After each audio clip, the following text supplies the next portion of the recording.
말씀 보겠습니다. 오늘 우리에게 주시는 하나님의 말씀은 에베소서 2장 11절부터 18절까지의 말씀입니다. 에베소서 2장 11절부터 18절까지의 말씀, 신약성경 312페이지에 있습니다. 성경 펴고 계시죠? 성경을 가지고 오셔야 됩니다. 자, 우리 찾으셨으면 한 절씩 교독하시도록 하겠습니다. 제가 먼저 11절 읽겠습니다. 그러므로 생각하라. 너희는 그때에 육체로는 이방인이요 손으로는 육체에 행한 할례를 받은 무리라 칭하는 자들로부터 할례를 받지 않은 무리라 칭함을 받는 자들이라.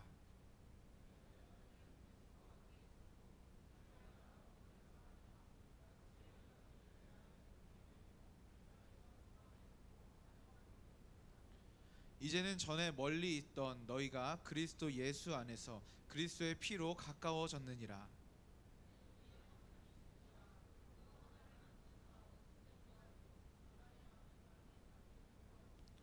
법조문으로 된 계명의 율법을 폐하셨으니 이는 이 둘로 자기 안에서 한 새 사람을 지어 화평하게 하시고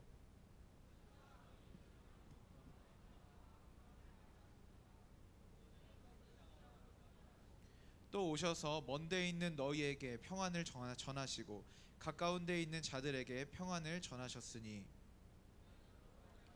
우리 둘이 한 성령 안에서 아버지께 나아감을 얻게 하려 하심이라. 아멘.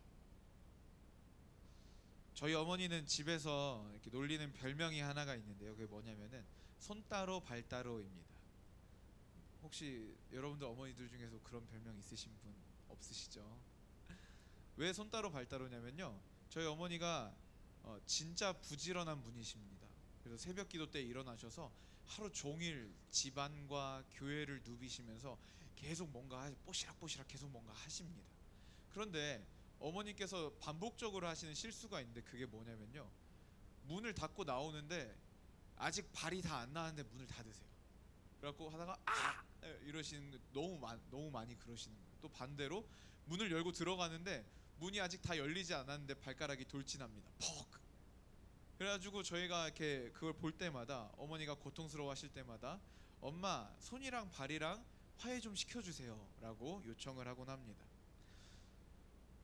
저희 엄마만 그러시는 건 아니겠죠. 정도에 따라 차이가 있겠지만 여러분, 우리가 머리가 하나고 한 뇌에서 명령을 받는데 손과 발, 눈, 코, 입, 귀, 입 이런 데가 호흡이 안 맞아서 어색하거나 아픈 상황이 연출되는 경우가 많이 있죠. 예를 들어서 우리가 밥을 먹다가 혀를 씹을 때, 그쵸? 이런 경험 없어요?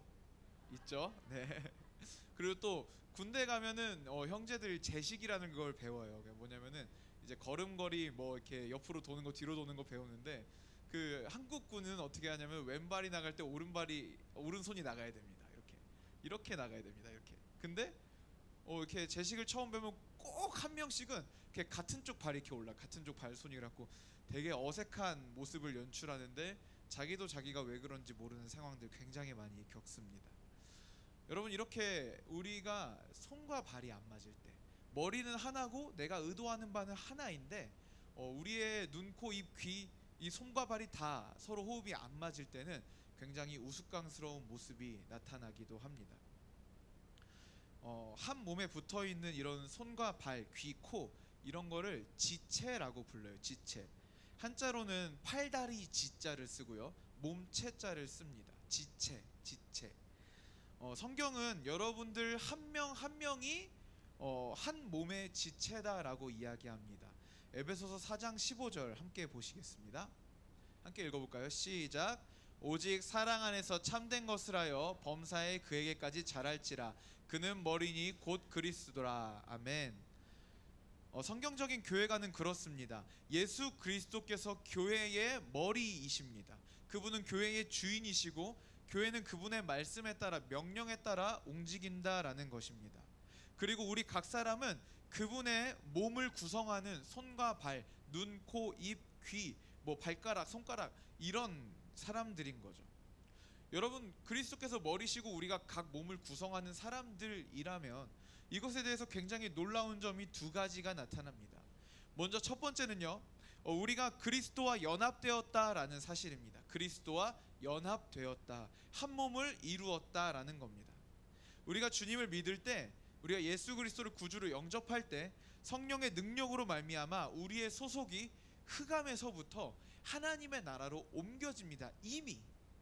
그리고 예수 그리스도와 연합된 자가 되는 것입니다. 그리고 정말 신기한 건 뭐냐면요, 여러분, 그렇게 예수 그리스도와 연합된 자는요, 로마서 8장에 의하면 그 누구도 끊어낼 수 없다라고 말씀하십니다. 여러분, 너무 놀랍지 않습니까? 두 번째로 놀라운 점은 무엇이냐면요, 우리 교회는, 이 교회 공동체는 한 몸이 되어야 되는 사람들이 아니라 이미 한 몸이다라는 겁니다. 이미 우리는 한 몸이다라는 겁니다. 여러분, 좌우를 한번 살펴보시거나 앞뒤를 한번 보시면 한 몸인 지체 같습니까? 지체 같습니까?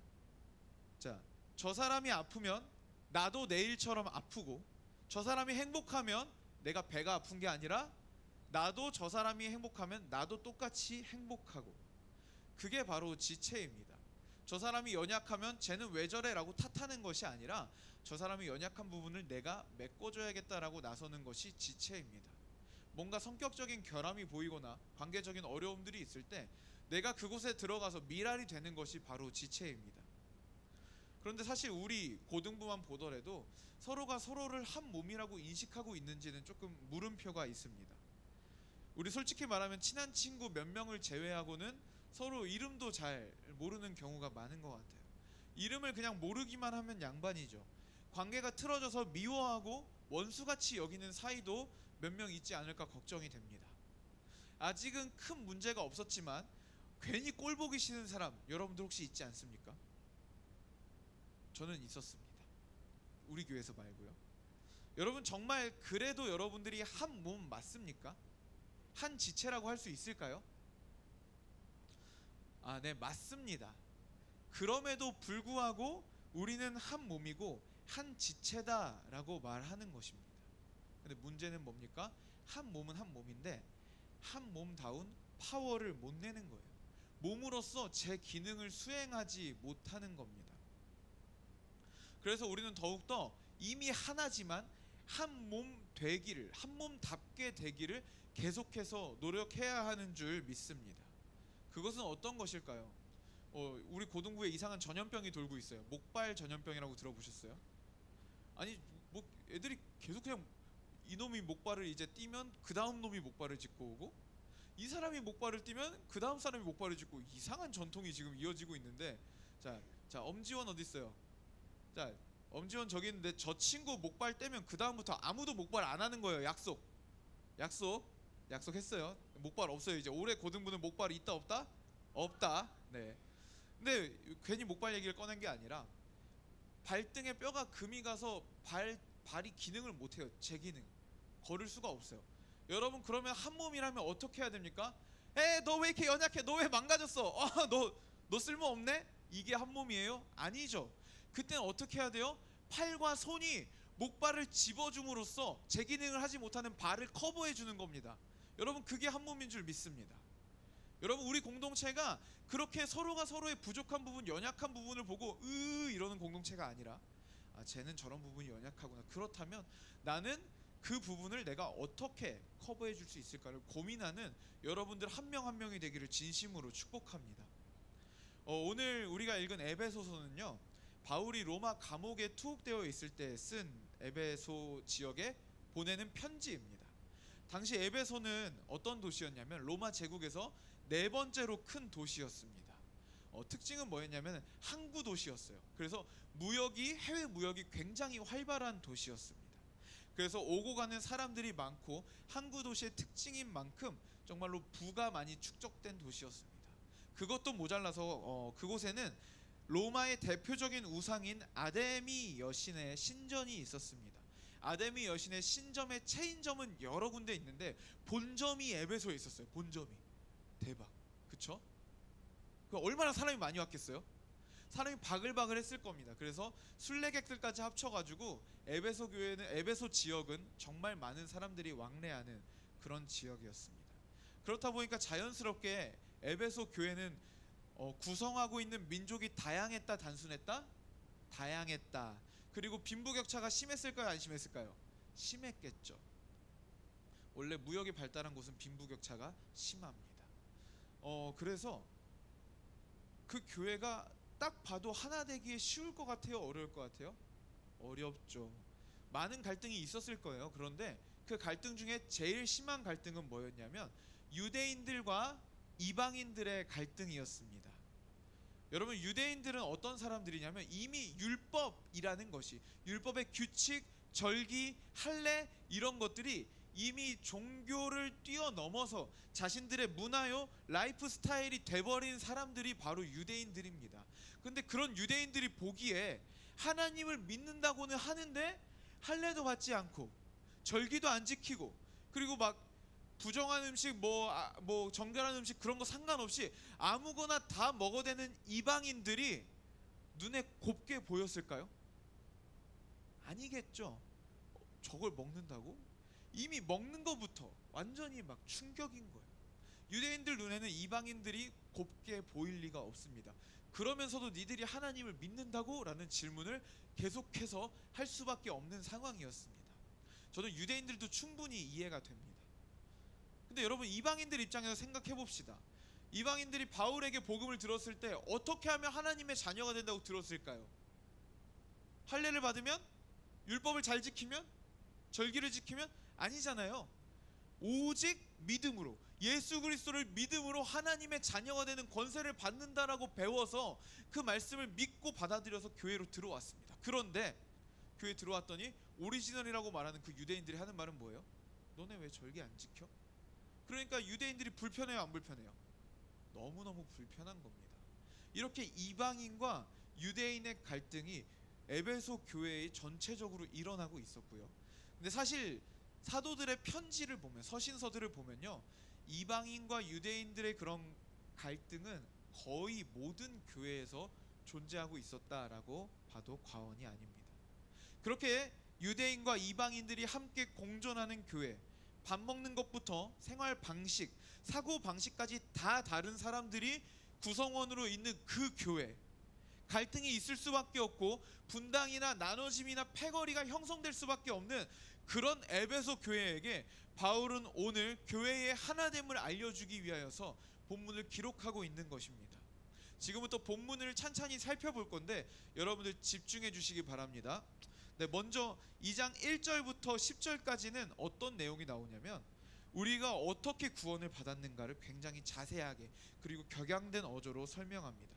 그리스도의 십자가가 너희를 어떠한 비참 가운데서 건져 주셨는지, 정말로 얼마큼 풍요로운 긍휼하심으로 너희를 건져 주셨는지를 바울은 설명합니다.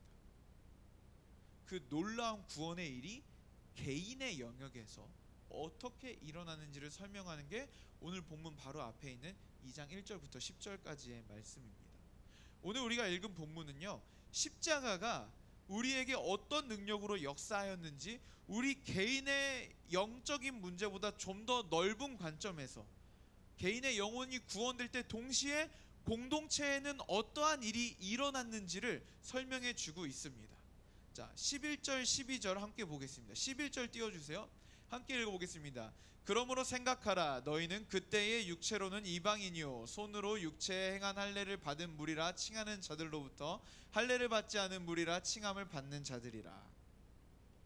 그때에 주목하셔야 돼요. 그때에. 이 그때에는 예수님을 믿기 전을 의미합니다. 그때에는 어떤 사람이라고요? 이방인이라고요. 12절 넘겨주세요. 12절에 보시면 맨 마지막에 파란색 글씨, 그때 너희는 누구라고요? 하나님도 없는 자더라 라고 말하고 있습니다. 13절 보겠습니다. 13절에는 노란색 글씨에 뭐라고 나와요?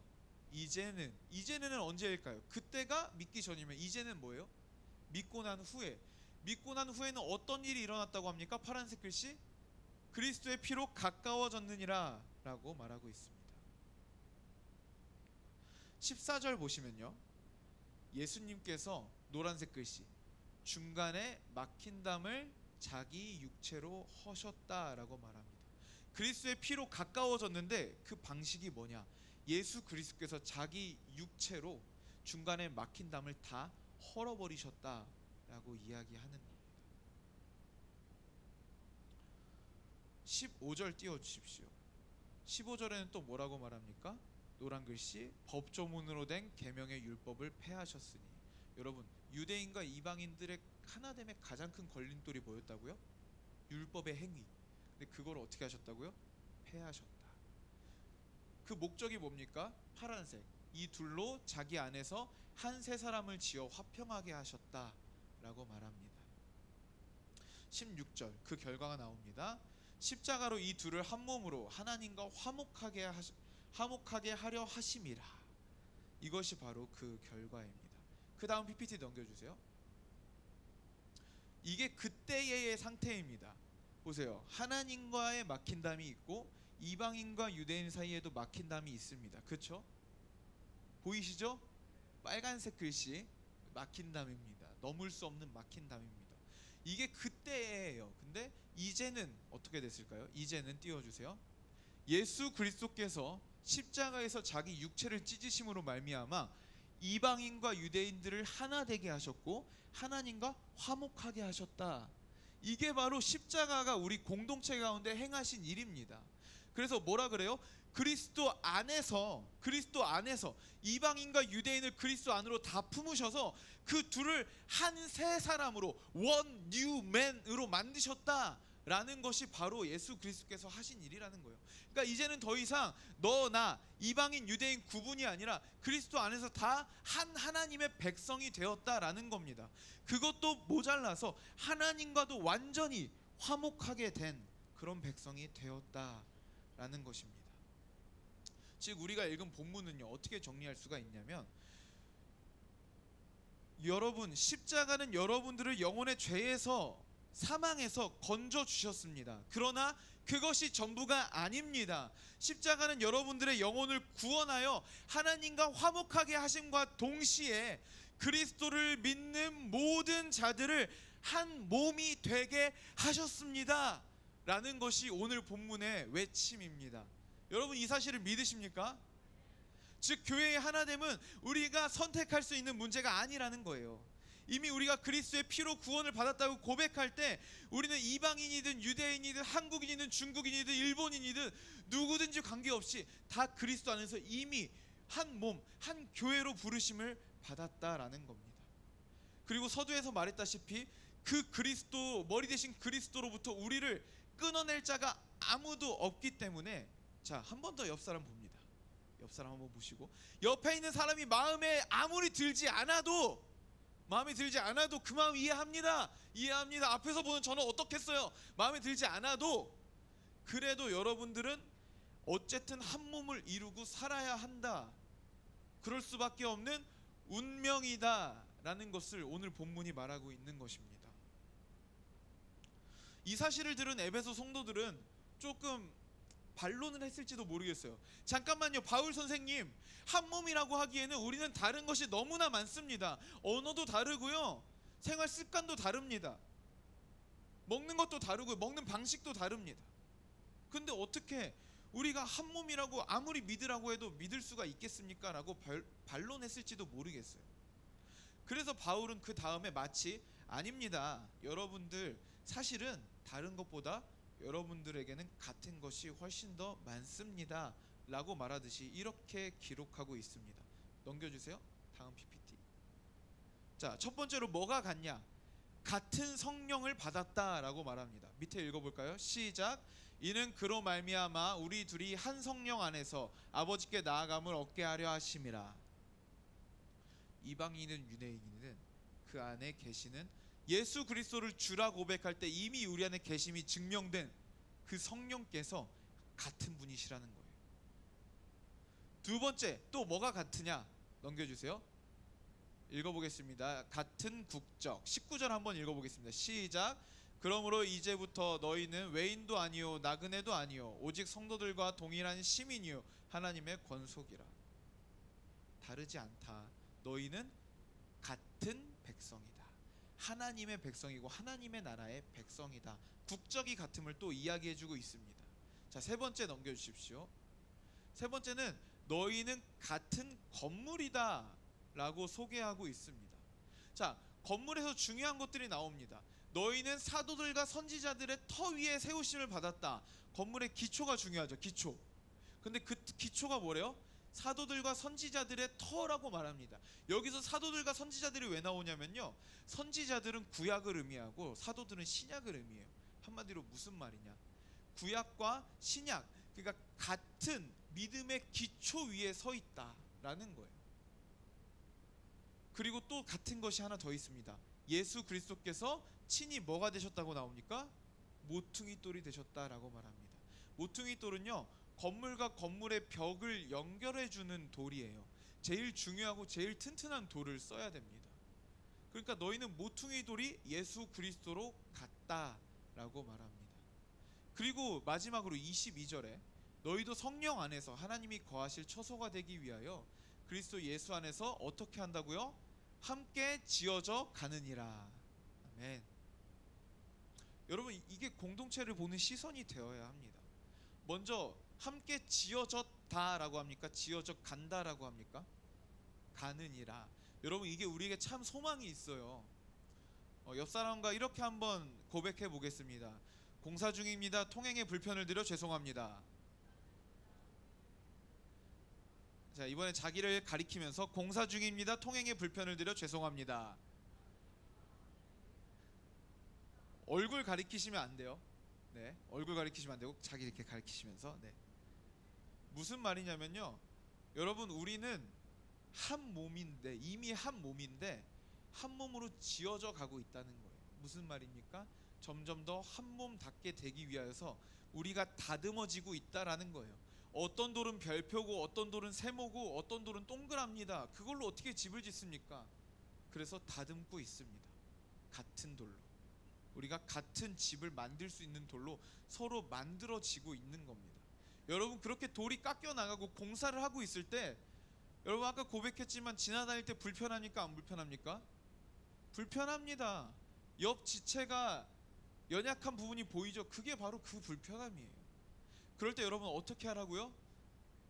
통행에 불편을 드려 죄송합니다 라고 말하고, 여러분들은 공사 중이니까 어쩔 수 없죠 라고 고백을 하면 되는 겁니다. 다름이 아무리 많아도 그 다름 때문에 관계가 틀어지고 뒤틀려도 우리가 부정할 수 없는 한 가지 사실은 뭐냐면 우리는 하나다라는 것입니다. 여러분, 우리 고등부도 하나인 줄 믿습니다. 그런데 여러분, 생활하다 보면 아까도 우리가 함께 고백했지만 우리가 하나다, 한 지체다라는 것이 여러분 많이 느껴지시나요? 아쉽게도 우리는 하나라고 생각될 때가 굉장히 적습니다. 특히나 규모가 크기 때문에 여러분들은 내가 이 공동체의 중요한 일원이다 라는 생각보다는 마치 그냥 교회에서 제공하는 예배 서비스를 제공받고 시간 되면 돌아가는 사람으로 자신을 여길 수가 있을 것 같아요. 아직 그렇게 생각하시는 분이 있으면 여러분, 그런 생각은 접어두십시오. 굉장히 슬픈 생각입니다. 여러분들 한 사람 한 사람은 우리 공동체에 없어서는 안 되는 너무 소중한 벽돌이에요. 여러분들이 빠지면 그곳으로 바람이 들어옵니다. 여러분들 한 명이 빠지면 그곳 때문에 건물 전체가 흔들립니다. 너무너무 소중한 한 사람 한 사람이라는 것을 꼭 기억하면 좋겠습니다. 여러분, 그렇다면 우리가 이 공동체가 더욱더 하나답게 세워져 가기 위해서는 어떠한 노력이 필요할까요? 제가 사도들의 서신서들을 이렇게 보면서 좀 중요한 부분들을 3가지 정도 뽑았습니다. 하나 되기 위해서 우리는 어떻게 해야 하는가? 첫 번째, 띄워주십시오. 함께 읽어보겠습니다. 시작. 사랑으로 용납하는 공동체. 골로새서 3장 12절부터 14절 말씀입니다. 띄워주십시오. 다음 장. 다 읽기는 조금 어려우니까 노란 글씨 보십시오. 13절에 누가 누구에게 불만이 있거든 서로 용납하여 피차 용서하되. 어떻게 용서하라고 나옵니까? 그 다음 줄에 중요합니다. 어떻게 용서하라고요? 주께서 너희를 용서하신 것 같이. 여러분, 주님께서 여러분들을 몇 번 용서하셨습니까? 세다 포기했죠? 네, 아직까지 세고 있는 사람이 있으면 알려주세요. 주께서 너희를 용서한 것 같이 서로 용서하라, 용납하라, 받아들여라 라고 이야기합니다. 서로의 허물, 서로의 연약함을 손가락질 하는 자로 남지 말고 그것들을 용납하고 용서하는 자로서 공동체가 존재해야 된다라는 거예요. 여러분들 요즘 청소년들을 보면서 제가 너무 많이 느끼는 게 뭔지 아세요? 사람을 굉장히 쉽게 버립니다. 사람을 굉장히 쉽게 포기해요. 제가 잘 쓰는 말 중에 질척거린다라는 말이 있잖아요. 저 때만 해도 여러분 정말 관계가 질척거렸습니다. 싸우고 돌아서고 그래도 용서해줄 때까지 그 친구한테 찾아가가지고 용서해달라고 용서해달라고 용서해달라고 한두 번 질척거린 게 아니에요. 근데 요즘 관계가 어때요? 조금만 서먹해져도 그 사람을 그냥 마음속에서 잘라내버립니다. 여러분 학교에서는 그럴지 몰라도 학교에서도 그러면 안 되지만 교회에서는 더더욱 그러면 안 되는 거예요. 용납, 용서. 여러분 이게 우리가 서로와 서로의 관계 속에서 그거를 맛보는 공동체가 되어야만 하는 줄 믿습니다. 용서하세요. 용서 받았다면 용서하세요. 예수 그리스도로부터 죄사함을 받았다면 용서를 받았다면서요. 그럼 그만큼 용서를 하라는 주님의 말씀이 숨겨져 있는 거예요. 용서가 없습니다. 나는 용서 받았는데, 나는 정말로 죽을 죄에서 용서를 받았는데 내 친구의 사소한 죄를 용서하지 못하는 우리의 모습 얼마나 연약합니까? 여러분 용서하고 용납하는 방향으로 우리 공동체가 가기를 진심으로 축복합니다. 자, 두 번째 어떤 노력을 해야 할까요? 하나된 공동체는 어떤 공동체다? 두 번째 함께 읽어보겠습니다. 시작. 연약한 자를 돌보는 공동체. 고린도전서 12장 25절 26절 띄워주세요. 제가 읽겠습니다. 몸 가운데 분쟁이 없고 오직 여러 지체가 서로 같이 돌보게 하셨느니라. 만일 한 지체가 고통을 받으면 모든 지체가 함께 고통을 받고 한 지체가 영광을 얻으면 모든 지체가 함께 즐거워하느니라. 정말 하나된 공동체는요, 연약한 자를 돌보는 공동체입니다. 어떠한 지체의 아픔, 어떠한 지체의 절망, 어떠한 지체의 넘어짐이 쟤는 왜 저래로 끝나는 공동체에선 안 된다는 거예요. 쟤는 저렇게 넘어졌구나 쯧쯧쯧 이걸로 끝나서는 안 된다는 거예요. 말과 혀로만 힘내라고 말하고 뒤돌아서서 생각도 안 하고 기도도 안 해주는 그런 공동체 안 된다는 겁니다. 진짜 공동체는 연약한 자를 돌봅니다. 연약한 자를 정말로 품어주고 사랑하고 회복시키는 게 바로 공동체의 능력인 줄 믿습니다. 여러분 진짜 하나된 공동체의 세 번째 특징 보여주십시오. 읽어보겠습니다. 시작. 각자 자기 몫을 하는 공동체. 에베소서 4장 16절 띄워주십시오. 함께 읽어보겠습니다. 시작. 그에게서 온 몸이 각 마디를 통하여 도움을 받음으로 연결되고 결합되어 각 지체의 분량대로 역사하여 그 몸을 자라게 하며 사랑 안에서 스스로 세우느니라. 아멘. 하나된 공동체는 묵묵히 자기 몫을 하는 공동체입니다. 나 하나쯤이야. 나는 내가 무너져도 상관없어. 내가 자리를 지키지 않아도 상관없어 하는 공동체가 아니라 내가 이 자리를 지켜내지 못하면 우리 공동체가 위험해.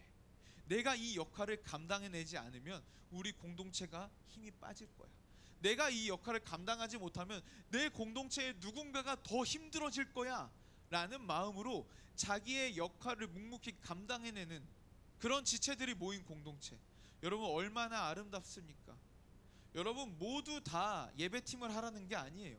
전부 다 리더를 하라는 게 아닙니다. 나에게 맡겨진 역할, 나에게 부여된 그 역할, 나에게 맡겨진 그 자리를 묵묵하게 감당해내라는 겁니다. 그 자리에 책임감을 느끼라는 거예요. 단지 내 개인의 문제가 아니라는 걸 인식해야 합니다. 내가 여기서 뻗어버리면 어떻게 된다고요? 우리 공동체에 타격이 간다. 내가 여기서 무너지면 어떻게 됩니까? 우리 공동체가 흔들거려요. 여러분들 한 명 한 명이 그렇게 중요합니다. 진짜 하나된 공동체는 자기 몫을 자기 자리에서 묵묵히 해내는 공동체인 줄 믿습니다. 말씀이 줄이고 또 줄였는데 너무 길어서 여기까지 정말 숨도 못 쉬고 달려왔습니다. 그래서 방금 숨 처음 쉬었어요. 여러분 교회가 하나 되는 것, 공동체가 하나 되는 것, 이것이 여러분들의 관심사가 아닐 수도 있습니다. 어쩌면 여러분 평생 여러분들의 관심사가 아닐 수도 있습니다. 그런데 여러분, 교회의 하나됨은 하나님의 간절한 갈망입니다. 진짜 간절히 원하세요. 여러분이 상식적으로 생각해 보십시오. 아버지가 환갑이신데 자녀들이 아버지한테 용돈을 100만 원씩 갖다 줬습니다. 그런데 서로 안 나타나요. 왜 안 나타나요? 서로 너무 싫어해. 그냥 보면은 그냥 막 다 때려 죽이고 싶어. 그래서 자녀들이 안 모입니다. 여러분, 그러면 통장에 몇백만 원이 생긴 그 아버지는 좋아할까요? 조금은 좋을 수 있겠어요. 그러나 슬퍼합니다. 마음에 큰 공허함을 느낍니다. 그 아버지의 소원은 뭘까요? 내 자녀들이 서로 얼굴 보고 화목하는 것, 하나 되는 것, 내가 떠나도 자기들끼리 의지하고 사는 것. 여러분, 그게 아버지의 마음 아니겠습니까? 그런데 만약에 그 몸된 교회 지체들이 서로 으르렁거리면서 싸우거나 아니면 서로 무관심으로 일관해 버린다면 여러분, 그 교회, 그 공동체를 바라보시는 하나님 아버지의 마음은 얼마나 아프시겠습니까? 교회가 진정한 하나가 되는 것은 예수님께서 이 땅 가운데서 마지막으로 올려드린 기도에도 잘 드러나 있습니다. 요한복음 17장은요, 예수님이 잡히시기 전에 하나님 앞에 제자들을 위해서 중보하신 대제사장적 기도라고 알려져 있습니다. 17장 전체가 26절밖에 되지 않아요. 그런데 그 마지막으로 제자들을 위해 기도할 때 여러분 뭐라고 기도했겠습니까? 여러분 같으면, 여러분들이 예수님이면은 제자들을 위해서 뭐라고 기도했겠습니까? 도망가지 않게 해주세요. 날 버리지 않게 해주세요. 이렇게 기도했을 것 같잖아요. 근데 예수님의 기도 중에 가장 큰 비중을 차지하는 게 뭔지 아세요? 17장 11절 띄워주십시오. 나는 세상에 더 있지 아니하오나 그들은 세상에 있사옵고 나는 아버지께로 가옵나니 거룩하신 아버지여, 내게 주신 아버지의 이름으로 그들을 보존하사 우리와 같이 삼위일체 하나님이 하나 되신 것 같이 그들도 하나 되게 하옵소서. 여러분, 이게 예수님의 간절한 갈망이었다. 21절 띄워주십시오. 아버지여, 아버지께서 내 안에, 내가 아버지 안에 있는 것 같이 그들도 다 하나가 되어 우리 안에 있게 하사 세상으로 아버지께서 나를 보내신 것을 믿게 하옵소서. 여러분, 그 긴박한 마지막 순간에 예수님의 갈망은 교회가 하나 되는 것, 교회가 하나 되는 것, 그것에 있었다라는 것입니다. 이것은 예수님의 간절한 바람인가 동시에 교회가 하나 될 때 일어나는 그 놀라운 능력을 기대하시면서 하신 기도이기도 합니다. 21절 보세요. 노란색 글씨 이후에 보시면 그들도 다 하나가 되어 우리 안에 있게 하사 어떻게 하길 원하신다고요? 마지막 줄 읽어보겠습니다. 시작. 세상으로 아버지께서 나를 보내신 것을 믿게 하옵소서. 아멘. 세상이 손가락질하는 교회가 아니라, 욕하는 교회가 아니라, 저들은 어떻게 저렇게 서로 용납하는가, 저들은 어떻게 서로 저렇게 안 맞는데 하나 되는가, 저들은 어떻게 서로 그렇게 사랑하며 돌아보는가, 피 한 방울 안 섞였는데 어떻게 저렇게 서로 위해주는가를 세상이 보고 어떻게 된다고요? 예수 그리스도께서 구원자이심을 고백하게 된다라는 거예요. 어떻게 될 때? 교회가 하나 될 때. 무너지고 손가락질 받고 도덕적으로 여러 가지 맹비난을 받고 있는 이 시대 교회의 이러한 모습이 아니라 정말 하나 되어서 세상으로부터 쟤들 보니까 예수님이 살아계신 것 같아, 쟤들 보니까 정말 예수님은 살아계십니다라고 고백하는 그런 교회가 되기를 간절히 바라십니다. 여러분, 이런 교회가 역사상 나타난 적이 있을까요, 없을까요? 있습니다. 우리 이 교회를 한번 살펴보고 이 소망을 품으며 우리 앞으로 교회 생활을 그렇게 해나가면 좋겠습니다. 사도행전 2장 46절 47절 띄워주십시오. 날마다 마음을 같이하여 성전에 모이기를 힘쓰고 집에서 떡을 떼며 기쁨과 순전한 마음으로 음식을 먹고 하나님을 찬미하며 또 온 백성에게 칭송을 받으니 주께서 구원받는 사람을 날마다 더하게 하시니라. 아멘. 백성으로부터 칭송을 받았대요. 왜요? 46절 다시 넘겨주세요. 날마다 마음을 같이하여. 초대교회입니다. 이런 교회가 역사상 있었다 없었다? 있었다. 그럼 우리도 할 수 있다 없다? 있다. 정말 어렵습니다. 자기를 부인해야 돼요. 누군가는 희생해야 되고 미랄이 되어 주어야만 할 수 있는 겁니다. 그래서 더더욱이 어렵습니다. 그러나 여러분, 이것은 절대 포기할 수 없는 하나님의 꿈이고 예수 그리스도의 꿈입니다. 아멘. 마지막 PPT 띄워주세요. 그래서 저는 이 미션에 대해서 이렇게 이야기합니다. 여러분, 절대로 포기하지 마십시오. 절대로 포기하여선 안 되는 하나님의 꿈, 우리가 함께 이루어드리기를 간절히 소망합니다. 우리 시간 기도합시다. 기도하실 때 우리 좀 결단하며 나아갑시다. 하나님 당신의 꿈, 예수님께서 보기를 원하시는 그 공동체 우리가 이루어 드리겠습니다. 우리가 이 자리에서 이루어 드리겠습니다. 내가 지체로서 공동체에 그렇게 헌신하겠습니다. 우리 시간에 그렇게 함께 기도하며 나아가면 좋겠습니다. 기도합시다. 하나님 아버지 감사합니다.